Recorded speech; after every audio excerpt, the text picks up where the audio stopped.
We are in the Jessica Chambers case. What you're listening to is a first responder firefighter. And before we get into that testimony a little bit, I want to introduce you to our awesome guest, my friend, Gene Rossi from D.C. You guys know I love going through this guy's resume. Most importantly, for the last thing that I'll say, he's at Rossi for VA, as in Virginia.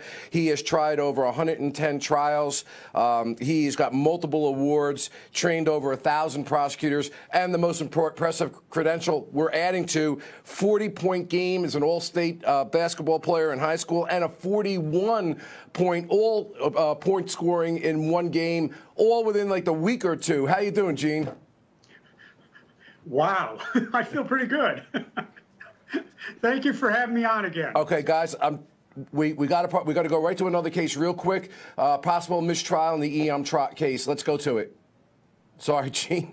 Okay, listen, that was the EM thing that we had just previously seen. There was a problem with the jury, the Melanie EM case. It's a murder case that we'll be covering on the Law&Crime Network, where she is accused of killing her boyfriend. And you're still with us there, Gene. Yes, I am. You know, I have been around with a lot of juries. But apparently, and I love the line that was used by, I believe it was the state's attorney, which green do you mean? That's what this case is. I love the sound of it. Which green do you mean?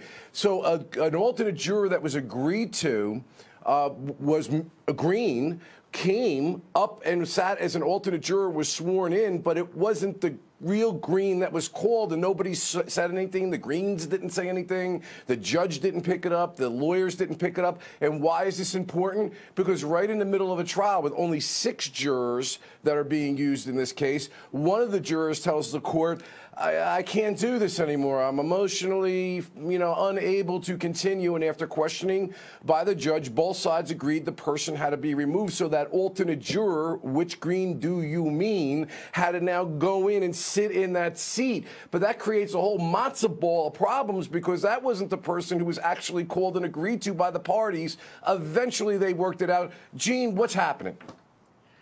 This is Keystone Cops on steroids. I blame several people. First, I blame the judge. That is absolutely unacceptable for a judge to drop the ball on that. I blame the prosecutors. You were a prosecutor. You keep track of every juror's expression. You keep track of what they're looking at. I blame the defense attorney, although it seems like he wants Carolyn instead of Katrina. He wants the error instead of the correct one. And you know who else I blame? I blame the clerk. Because the clerk, we had a case in the Eastern District of Virginia. The clerk in a famous, Jay Lentz is the case. I'm sorry. The clerk is ultimately responsible, Gene. We got so much going on here, though. We got to flip back to this Jessica Chambers case. I'm sorry about that. You're right on the money, of course, as always. We're going to Jessica Chambers. We'll be back with a lot to talk about with Gene Rossi the Great. Welcome back. Okay, Gene Rossi. Man, I've been wanting to get to you for the last, 20 minutes with all this activity that's going on here between these cases. But, Gene, this is very, very critical testimony. I want to start with one observation I just have to say as a trial observer for you. You know what? Tell me what I'm going to say. I bet you know. You're going to read my mind. Morons. Idiots. Let me tell you this. You can put 15 experts on the stand. And my wife went to Ole Miss in Lafayette County, raised in Greenwood County, Mississippi, and she's a speech pathologist. We were talking about this over the weekend. Eric, you can call 40 experts to say that she couldn't pronounce a word. But here's the problem. You have 9 to 10 professional firefighters who clearly heard her say Eric. And why these prosecutors are spending 2 days fighting the Eric thing is beyond me. If I were a prosecutor, I would embrace it. Members of the jury, this is my opening. You are going to hear that several firefighters heard the name Eric, or possibly one heard Derek. We investigated that to the hilt. We don't know if the defendant is called Eric, but the evidence is going to point towards one man killing Jessica Chambers. His name is Quentin. but you are going to hear about Eric. They're fighting this, and I don't know why. It's stupid. Right. And Gene, and I agree with you completely, as I often do. And not only that, they're losing their credibility as trial attorneys. And you know what? My last point, Gene, before I have to run to a break is you don't even know how to ask the important question of your expert witness that are fumbling around like a maniac in the courtroom. I got to go to break. We'll be back with Gene right after this. I'm chomping at the bit. Okay, guys, you know what? Our computer's quote-unquote frozen. One person that's not frozen is me, because I'm sitting here sweating bullets between the heat in the room and trying to move this case and get to Gene as soon as I can. Gene, real quick, we have less than 30 seconds before we're going to throw to a break and straighten all this out. You can see how hot I am over here on the Law and Crime Network. What are you thinking is happening? Like you said before, just recap. Why is this stupid for the prosecutor to argue whether she could speak? Because in June of 1998, or December 1998, I had an acquittal because I also was a moron. I put on an expert that absolutely hurt my case. Right. And this witness hurts their case because the testimony of their expert is contrary to common sense and what 9 witnesses said. Exactly. I got to stop you there. It is amazing to me, Gene. You're right. You have the witnesses themselves saying that she was saying something. They're called by the prosecution now an expert to say essentially she really can or you can't trust what she said. You're on the Law and Crime Network. We're on fire. We're frozen. We'll come back after the break.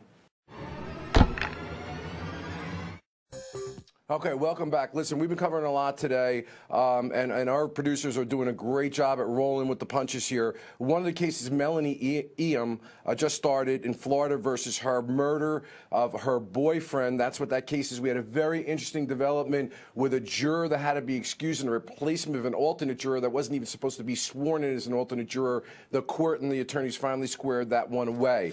The main trial that we've been handling is the Jessica Chambers case. She was killed when she was 19 years old, and Quinton Tellis, T-E-L-L-I-S, 27 years of age, is the defendant. This is a retrial. This is another case, a second time because there was a mistrial in the first case. The prosecutors have put a number of witnesses on. I have a very good guest, my good friend, excellent trial attorney who's helping us out, Gene Rossi, and we both agree that there's something really strange going on here with regard to the prosecution putting on multiple witnesses that are saying that she could speak, she could tell her name, and she said that the person who was killed was named either Eric or Derek, and now they're putting on a speech pathologist who's basically saying that you can't trust either what was being said or that she wasn't able to speak due to the extensive nature of the injuries of the victim. So what you have here is competing, contradictory testimony putting on by the prosecutor. We don't get it. I agree with my friend Gene. You should own it and move forward with the reasons why it was you made an arrest of him in the first place, and there are some pieces of evidence that are consistent with guilt, and you just got to deal with that. Okay, guys, listen, I'd love to be able to talk to Gene. I mean, he's been waiting patiently for us. He's been giving us excellent commentary when he's had an opportunity. But we're going to go to the prosecutor's opening statement so you get a feel and a flavor of where the prosecution's going. And I will promise we'll be back with Gene on the other end. Stay tuned. I am in my Zen position right now. I am Zen. I will not, Gene Rossi, my friend, I just have the following to say. Come on, you won't describe her injuries? And this important part of the case about whether it's Derek or Eric, you don't want to explain why that was done? And by the way, can we have any more of our arms crossed and like, oh, this is just one of these days? I leave it to you, my friend. Oh, my God. All right, first off, I try to be very kind to fellow prosecutors, but I'm dying because I trained 1,000, as you said. Here's how we should start off his opening. By the way, this is his second opening. Members of the jury, on the morning of December 6, 2014, this is what Jessica Chambers looked like. By 11 o'clock that night, this is what she had become. And the person who went from this point to that point is sitting at that chair. His name is Quinton Tellis. We are here to prove him guilty. Let me tell you how. And I go through the areas of evidence talk about his alibis, talk about the cell phones, and go into details, and I wouldn't do this. Right. And not to mention... Here's the other thing. Never hold a pen. You know what jurors are thinking? Why is he holding that pen? Yeah. I'm telling you, I feel badly for him because he didn't practice it. He didn't moot it. He should have flew me down from Virginia. That opening should have been perfection because it's his second opening, and I'm being tough on him. I wasn't impressed. You know what? You just gave me an idea. We need to have me and you offer our services to one of those states that allows people to be sworn in pro hoc for a prosecutor's office and have a great day with a case like this, because one of the things I used to instruct my assistant prosecutors and when I trial train is do not be afraid to walk up, point and say, this happened just like you said. She went from this to this because of that guy right there. And here's why he did it. Cell phone records, DNA on the keys. You go through the reasons why you ultimately made the arrest. You don't sit there and put a square peg in a round hole trying to prove this Derek Eric thing that's coming out from your very own witnesses isn't believable. And Bob, here's what I don't understand. Maybe he's going to mention it later. Why does a person who's innocent delete the text of the victim? That's called consciousness of guilt. He didn't even mention that in his opening. Now, he may. But boy, and then he lied. On December 10th, he lied. He gave an alibi. He lied. I mean, come on.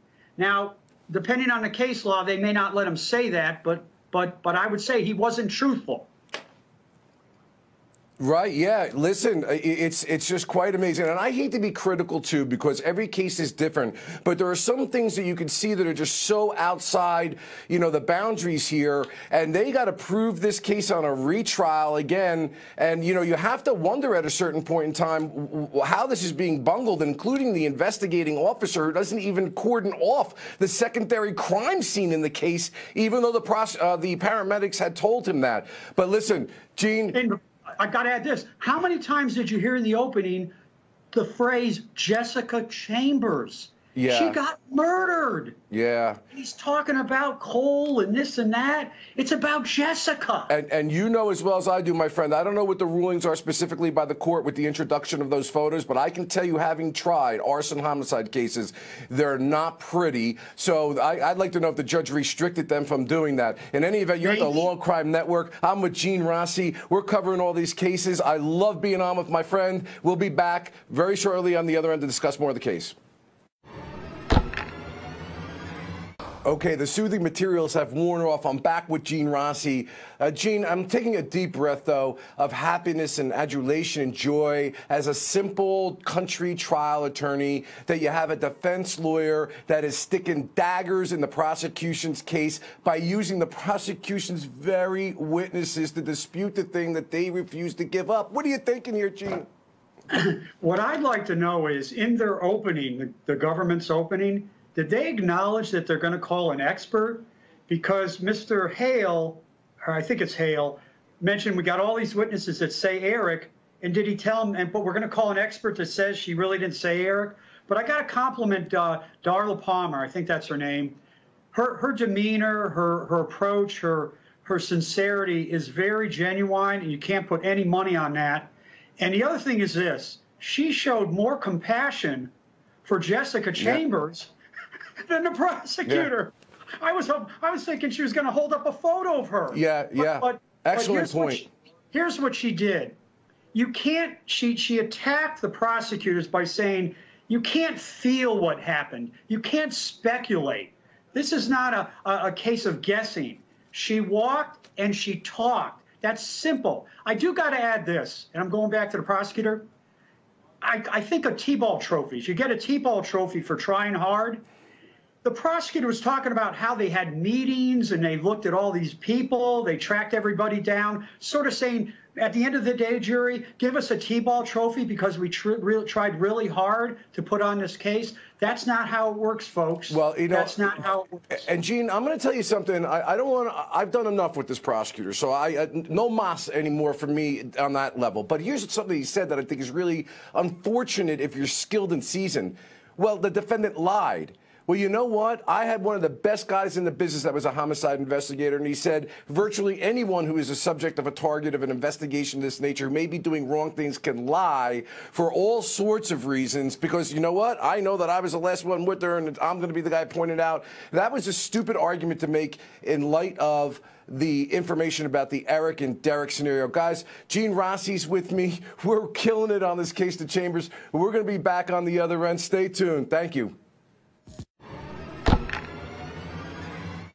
Welcome back. Hey, Gene, this is the pathologist here. Obviously, the defense is going to be very careful in cross-examining. So far, this defense attorney showed mad skills with regard to how she's gone about her work. She's doing the right kind of questioning right now. But to me, the heart of my questioning with expert witnesses is don't get into the cage with that bear, as you always hear me say. Use common sense.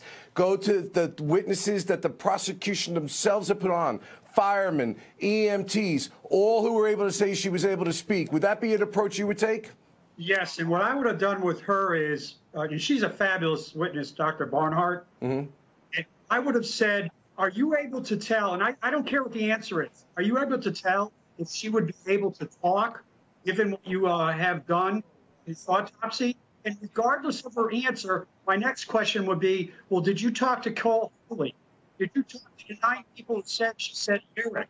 I would use that because I would bring that out in closing argument. Right. So I would have done that during cross. You know, I'm a Monday morning quarterback, and I gotta say, I don't like picking on the prosecutor too much. He did a decent job on direct. He really did. And but that's what I would have done in cross. Except when you have to ask the cause and manner of death and the beyond reasonable degree of medical certainty, that got a little squabbly, and that's something you write out and say word for word so you don't make a mistake.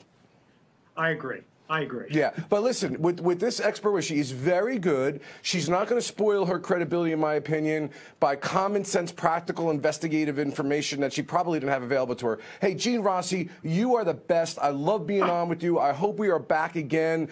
I mean, I love the 41 and 40 points, but let's be honest, 1,000 trial lawyers trained, you're the best. Listen, Law&Crime Network, love being on the show. I want to thank all of our guests. Aaron Kelly will be here to take over next, and thank you to the staff that always supports us and helps us through. I'll be back next week. Be well.